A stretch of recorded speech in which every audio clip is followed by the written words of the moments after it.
Hi అండి, నేను వేణు. ఈరోజు మీలో చాలా మందికి తెలియని ఈ ఫర్టిలైజర్ స్ప్రే డ్రోన్ గురించి చూపిస్తున్నానండి. మన ఫార్మర్స్ మాన్యువల్గా ఏ ఫర్టిలైజర్ అయినా స్ప్రే చేయాలంటే ఒక ఎకరానికి 2-3 గంటలు టైం పడుతుందండి. కానీ ఈ డ్రోన్తో అదే వర్క్ జస్ట్ ఒక 10 మినిట్స్లో అయిపోతుందండి. నేను ఈరోజు చూసాను దీన్ని.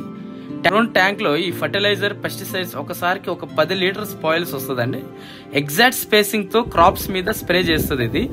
సో ఒక ఎకరానికి ఒక 10 నుంచి 15 నిమిషాలు అయితే చాలండి. మా సైడ్ ఎకరానికి 700 తీసుకుంటున్నారండి వీళ్ళు. అదే ఒక 5 ఎకరాల పైన ఒకే బిట్ ఉంటే సో 600 కూడా తీసుకుంటాము అంటున్నారు. ఒక టైము తర్వాత పని చాలా వరకు సేవ్ చేస్తుంది. మోస్ట్ ఇంపార్టెంట్లీ ఫార్మర్ హెల్త్ సేఫ్గా ఉంటుందండి. లో కూడా ఇప్పుడు చాలా మంది ఫార్మర్స్ ఈ డ్రోన్ ని వాడుతున్నారండి. కాస్ట్ ఎక్కువైనా సరే అవుట్పుట్ అండ్ స్పీడ్ చాలా బాగుంటది. మీ ఏరియాలో కూడా డ్రోన్ స్ప్రేయింగ్ అవైలబుల్ ఉంటే డెఫినెట్ గా ట్రై చేయండి. మరిన్ని వీడియోస్ కోసం please subscribe to Venu simple. By everyone.